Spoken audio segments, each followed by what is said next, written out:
ഏകദന്തം മഹാകായം തപ്തകാഞ്ചനസന്നിഭം ലംബോദരം വിശാലാക്ഷം വന്ദേഹം ഗണനായകം. ബുദ്ധിം ദേഹി യശോ ദേഹി കവിത്വം ദേഹി ദേഹി may മൂഢത്വം സംഹര ദേവി ത്രാഹി മാം ശരണാഗതം. ഓം നമോ ഭഗവതേ വാസുദേവായ ശ്രീകൃഷ്ണായ പരബ്രഹ്മണേ നമഃ. നമസ്കാരം, എല്ലാവർക്കും റിതം ഓഫ് ലവിലേക്ക് സ്വാഗതം. ഭഗവത്ഗീതയിലെ ആദ്യത്തെ അധ്യായത്തിലെ 18 വരെയുള്ള ശ്ലോകങ്ങളാണ് നമ്മൾ ഇതുവരെ നോക്കിയത്. ഇന്ന് 19, 20, 21 എന്നീ ശ്ലോകങ്ങൾ കൂടി നമുക്ക് നോക്കാം. കഴിഞ്ഞ ക്ലാസ്സുകളിൽ നമ്മൾ പറഞ്ഞത് കൗരവപക്ഷത്തു നിന്നും യുദ്ധത്തിനായി കൊണ്ട് ഭീഷ്മർ തൻ്റെ ശംഖം മുഴക്കി, അതേ തുടർന്ന് മറ്റുള്ളവർ പെരുമ്പറകളും ചെണ്ടയും തപ്പും എല്ലാം മുഴക്കി, അതും ചിട്ടയില്ലാതെ ഒരു ആസുരികമായ ഒരു ഭാവത്തെ കാണിക്കുന്നതാണ് ഇത്. തുടർന്ന് പാണ്ഡവപക്ഷത്തു നിന്നും തങ്ങളും യുദ്ധത്തിന് തയ്യാറാണ് എന്ന് പറഞ്ഞുകൊണ്ട് കൃഷ്ണാർജുനന്മാർ തങ്ങളുടെ ശംഖുകൾ മുഴക്കി. അതേ തുടർന്ന് പടിപടിയായി ഒരാൾ കഴിഞ്ഞാൽ മറ്റൊരാൾ എന്ന നിലയിൽ മറ്റുള്ളവരും അവരവരുടേതായിട്ടുള്ള ശംഖങ്ങൾ മുഴക്കി. ഓരോരുത്തരുടെ ശംഖുകളുടെ പേരുകൾ നമ്മൾ കഴിഞ്ഞ ക്ലാസ്സിൽ പറഞ്ഞിട്ടുണ്ടായിരുന്നു. അപ്പോൾ കഴിഞ്ഞ ക്ലാസ് കേൾക്കാത്തവർ അത് കേൾക്കുക, അതിനുശേഷം ഈ ക്ലാസ് കേൾക്കുക. ഇന്ന് നമുക്ക് 19, 20, 21 എന്നീ ശ്ലോകങ്ങൾ നോക്കാം. 19ാമത്തെ ശ്ലോകം: സഘോഷോദാർത്തരാഷ്ട്രാണാം ഹൃദയാനി വ്യധാരയ നഭശ്ച പൃഥ്വീം ച ഇവ തുമുലോ അഭ്യനുനാഥയൻ. തുമുല ഹി ഏകോപിച്ചു തന്നെയുള്ള, അതായത് എങ്ങും നിറഞ്ഞതായ, സഘോഷ ആഘോഷം, നഭഃ ച ആകാശത്തെയും, പൃഥ്വീം ച ഏവ ഭൂമിയെയും, അനുനാഥയൻ മാറ്റൊലി കൊള്ളിച്ചിട്ട്, ധാർത്തരാഷ്ട്രാണാം ധൃതരാഷ്ട്രപുത്രന്മാരുടെ, ഹൃദയാനി ഹൃദയങ്ങളെ, വ്യധാരയത് പിളർന്നു. വിവിധ ശംഖങ്ങളിൽ നിന്നുയർന്ന ഈ നാദഘോഷം ഭൂമിയിലും അന്തരീക്ഷത്തിലും മാറ്റൊലി കൊണ്ടു ധൃതരാഷ്ട്രപുത്രന്മാരുടെ ഹൃദയം പിളർക്കുകയുണ്ടായി. അതായത് പാണ്ഡവരുടെ പക്ഷത്തു നിന്നും കൃഷ്ണാർജുനന്മാരും മറ്റുള്ളവരും പടിപടിയായി ഒരാളുടെ കഴിഞ്ഞാൽ മറ്റൊരാൾ എന്ന നിലയിൽ തങ്ങളുടേതായി ശംഖങ്ങൾ മുഴക്കിയപ്പോൾ ആ നാദം ഭൂമിയിലും അതുപോലെ തന്നെ ആകാശത്തിലും ചെന്ന് മറ്റൊലി കൊണ്ടു. ഇതെല്ലാം കേട്ടപ്പോൾ ധൃതരാഷ്ട്രപുത്രന്മാർക്ക് ഭയമുണ്ടായി. എന്തുകൊണ്ടാണ് അവർക്ക് ഭയമുണ്ടായത്? തങ്ങൾ തെറ്റ് ചെയ്തു എന്നുള്ള ഒരു കുറ്റബോധം അവരവരുടെ മനസ്സിൽ ഉള്ളതുകൊണ്ടാണ് അവർക്കങ്ങനെ തോന്നാൻ കാരണം. എന്നാൽ പാണ്ഡവപക്ഷത്ത് കൗരവപക്ഷത്ത് നിന്നും ശംഖുലി മുഴങ്ങിയപ്പോൾ ഇതേപോലെ ഭയമുണ്ടായില്ല. കാരണം അവർ ധർമ്മത്തിൻ്റെ പാതയിലായിരുന്നു. ഒരാൾ ഭയപ്പെടുന്നത് 2 കാരണങ്ങൾ കൊണ്ടാണ്. എന്തൊക്കെയാണ്? ഒന്നാമത്തെ കാരണം പറയുന്നത്, ഒരാൾ തെറ്റ് ചെയ്യുമ്പോൾ അയാൾക്ക് ഭയമുണ്ടാവും. ഉദാഹരണത്തിന്, ഒരു കള്ളൻ ഒരു വീട്ടിൽ നിന്ന് മോഷ്ടിച്ചു എന്നിരിക്കെ പിന്നീട് അയാൾ പുറത്തു പോകുമ്പോൾ മറ്റുള്ളവർ എന്തെങ്കിലും പറയുമ്പോൾ അത് തന്നെക്കുറിച്ചാണോ എന്നൊരു ഭയം അയാളുടെ മനസ്സിൽ ഉണ്ടാകും. അല്ലെങ്കിൽ താൻ പിടിക്കപ്പെടുമോ എന്നൊരു ഭയം ഉണ്ടാകും. പോലീസിനെ കണ്ടാലും അയാൾക്ക് ഭയം ഉണ്ടാകും. ഇനി അടുത്തത് പറയുന്നത്, നാം ചെയ്യേണ്ടതായിട്ടുള്ള പ്രവൃത്തി ചെയ്യാതിരിക്കുമ്പോഴും ഒരാൾക്ക് ഭയമുണ്ടാകും. ഉദാഹരണം, ഒരു കുട്ടി ഹോംവർക്ക് ചെയ്യാതെ ക്ലാസ്സിലേക്ക് വരികയാണെന്നിരിക്കട്ടെ. അധ്യാപകനെ കാണുമ്പോൾ കുട്ടിക്ക് സ്വാഭാവികമായിട്ടും ഭയമുണ്ടാകും. കാരണം ആ ഹോംവർക്ക് ചെയ്യുക എന്നത് തൻ്റെ കടമയാണെന്ന് അവനറിയാം. എന്നിട്ടും താൻ തൻ്റെ കടമ ചെയ്തിട്ടില്ല. അപ്പോൾ തീർച്ചയായിട്ടും അവന് ഭയമുണ്ടായി. ഇതാണ് 2 കാരണങ്ങൾ. ഇവിടെ കൗരവപക്ഷത്ത് തങ്ങൾ ചെയ്യേണ്ടതായിട്ടുള്ള കടമകൾ ചെയ്തതുമില്ല, തെറ്റുകൾ ചെയ്യുകയും ചെയ്തു. പാണ്ഡവർക്ക് കൊടുക്കേണ്ട ഭൂമി കൊടുത്തതുമില്ല, അവരെ ഉപദ്രവിക്കുകയും ചെയ്തു. ഈ 2 തെറ്റുകളും അവരുടെ ഭാഗത്തു നിന്നുണ്ടായി. ഇതുകൊണ്ടാണ് പാണ്ഡവപക്ഷത്തു നിന്നും ശംഖുലി മുഴങ്ങിയപ്പോൾ തങ്ങൾ തോറ്റുപോകുമോ എന്നൊരു ഭയം അവരുടെ ഉള്ളിൻ്റെ ഉള്ളിലുണ്ടാകാൻ കാരണം. ഇനി 20ാമത്തെ ശ്ലോകം നോക്കാം.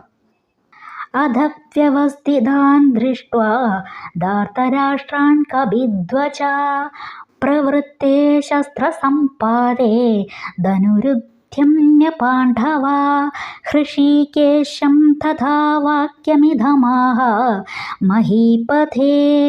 മഹീപതേ രാജാവേ, അധ അനന്തരം അല്ലെങ്കിൽ പിന്നെ എന്നൊക്കെ അർത്ഥം.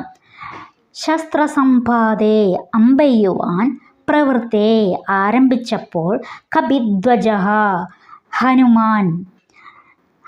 കപി ആരാണ്? ഇവിടെ ഹനുമാനെയാണ് കപി എന്ന് പറയുന്ന. കപിധ്വജ എന്ന് പറഞ്ഞാൽ ഹനുമാന്റെ കൊടിയടയാളമുള്ള പാണ്ഡവ പാണ്ഡവപുത്രന്മാർ വ്യവസ്ഥിതാൻ യുദ്ധം ചെയ്യാൻ നിലയുറപ്പിച്ച ധാർതരാഷ്ട്രാൻ ധൃതരാഷ്ട്രപുത്രന്മാരെ ദൃഷ്ടുവ കണ്ടിട്ട് ധനു വില്ല് ഉദ്ദമ്യ എടുത്തിട്ട് തഥാ അപ്പോൾ ഹൃഷീകേശം കൃഷ്ണനോട്. ഈ ഹൃഷീകേശം എന്നുള്ള വാക്ക് നമ്മൾ കഴിഞ്ഞ ശ്ലോകത്തിൽ നമ്മൾ പറഞ്ഞിരുന്നു, കഴിഞ്ഞ ക്ലാസ്സിൽ. അപ്പോൾ ഹൃഷീകേശം കൃഷ്ണനോട് ഇതം വാക്യം ഈ വാക്ക് ആഹാ പറഞ്ഞു. അല്ലയോ രാജാവേ, പിന്നെ പാണ്ഡുപുത്രനായ അർജുനൻ ഹനുമാൻ കൊടിയടയാളമായുള്ള തേരിലിരുന്നു കൊണ്ട് വില്ലെടുത്ത് ശരങ്ങൾ ഉതിർക്കാൻ തയ്യാറായി. മറുവശത്ത് അണിനിരന്ന കൗരവ സൈന്യത്തെ നോക്കി കൃഷ്ണനോട് ഇങ്ങനെ പറഞ്ഞു. ഈ ശ്ലോകത്തിൽ എന്താണ് നമ്മൾ തുടങ്ങുന്നത്? അല്ലയോ രാജാവേ എന്നാണ്. ധൃതരാഷ്ട്രരോട് സഞ്ജയൻ പറയുന്നതാണ് അല്ലയോ രാജാവേ എന്ന് പറഞ്ഞ് തുടങ്ങുകയാണ്. ഇവിടെ അർജുനൻ്റെ തേരിൻ്റെ ആ കൊടിക്കൂറമേലുള്ള അടയാളം ഹനുമാനാണ്. വിഷ്ണുവിൻ്റെ മറ്റൊരു അവതാരമാണ് കൃഷ്ണനും രാമനുമൊക്കെ. അപ്പോൾ രാമൻ എവിടെയുണ്ടോ അവിടെ ആരുണ്ടാവും? ഹനുമാനുണ്ടാവും. രാമൻ എവിടെയുണ്ടോ അവിടെ സീതയുണ്ടാകും. സീത ആരാണ്? ലക്ഷ്മി ദേവി തന്നെയാണ്. അപ്പോൾ ഈ ഹനുമാനും സീതയും അല്ലെങ്കിൽ ലക്ഷ്മിയും ഒക്കെ എവിടെയുണ്ടോ അവിടെ എന്തുണ്ടാവും? വിജയമുണ്ടാവും. അപ്പോൾ അതും അർജുനൻ്റെ അല്ലെങ്കിൽ പാണ്ഡവപക്ഷത്തിൻ്റെ വിജയത്തിൻ്റെ ഒരു ലക്ഷണമാണ്. ഹനുമാൻ കൊടിയടയാളമായിട്ടുള്ള തേരിലിരുന്നു കൊണ്ട് അർജുനൻ യുദ്ധത്തിന് തയ്യാറായി. വില്ലെല്ലാം എടുത്ത് ശരങ്ങളെ ഉതിർക്കാനായിട്ട് അർജുനൻ തയ്യാറായി. ഇതാണ് ധൃതരാഷ്ട്രരോട് സഞ്ജയൻ പറയുന്നത്. ഇനി നമുക്ക് അടുത്ത ശ്ലോകം നോക്കാം. 21ാമത്തെ.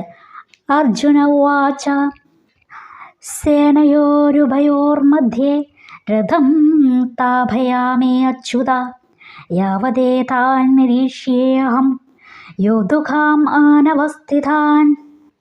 അർജുന ഉവാച. അർജുനൻ പറഞ്ഞു, അച്യുത ച്യുതിയില്ലാത്തവൻ, അതായത് നാശമില്ലാത്തവൻ ആരാണ്? കൃഷ്ണൻ. അസ്മിൻ രണസമുദ്യമേ ഈ യുദ്ധാരംഭത്തിൽ മയാ എന്നാൽ കൈസഹ ആരോടുകൂടെ യോദ്ധവ്യം യുദ്ധം ചെയ്യപ്പെടേണ്ടിയിരിക്കുന്നു.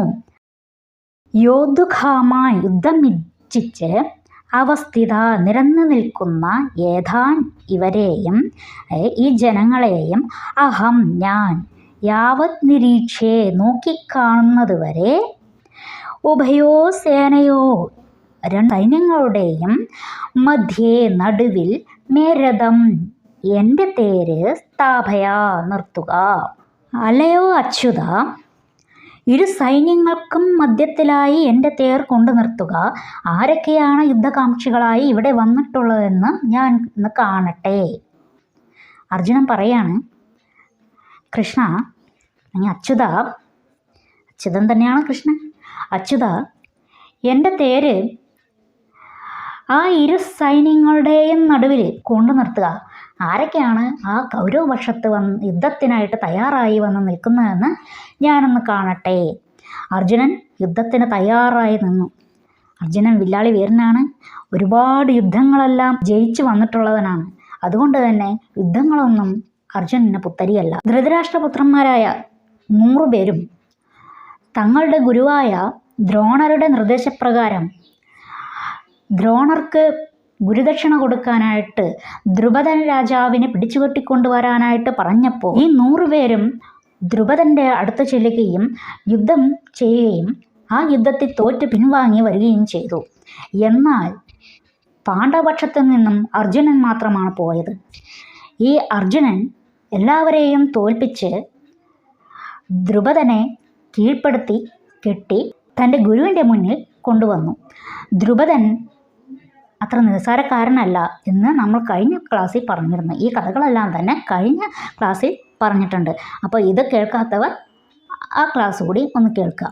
അപ്പോൾ അത്രയും വില്ലാളി വീരനും ധീരനുമായിട്ടുള്ള അർജുനൻ എന്തിനും തയ്യാറായി യുദ്ധത്തിൽ വില്ലുകുലച്ച് കൃഷ്ണനോട് പറഞ്ഞു, അച്യുത, ഈ രഥം അവരുടെ ആ ഇരുസേനകളുടെയും നടുവിലേക്ക് കൊണ്ടുപോവുക, ഞാൻ അവരെയൊക്കെ ഒന്ന് കാണട്ടെ എന്ന് കൃഷ്ണനോട് പറഞ്ഞു. ഇങ്ങനെയൊക്കെ പറഞ്ഞ അർജുനന് എപ്പോഴാണ് തൻ്റെ സമനില തെറ്റിയത്? അതെല്ലാം നമുക്ക് ഇനി അടുത്ത ക്ലാസ്സിൽ പറയാം. അപ്പോൾ നമുക്ക് 22ാമത്തെ ശ്ലോകം മുതൽ നമുക്ക് അടുത്ത ക്ലാസ്സിൽ നോക്കാം. ഇന്നത്തെ ഈ ക്ലാസ് എല്ലാവർക്കും മനസ്സിലായി കാണും എന്ന് വിചാരിക്കുന്നു. നിങ്ങൾക്കെല്ലാവർക്കും ഇത് ഇഷ്ടപ്പെട്ടിട്ടുണ്ടെങ്കിൽ മറ്റുള്ളവരിലേക്ക് ഷെയർ ചെയ്യുക, ലൈക്ക് ചെയ്യുക, സബ്സ്ക്രൈബ് ചെയ്യുക. എല്ലാവരെയും ഭഗവാൻ അനുഗ്രഹിക്കട്ടെ. ഹരേ കൃഷ്ണ.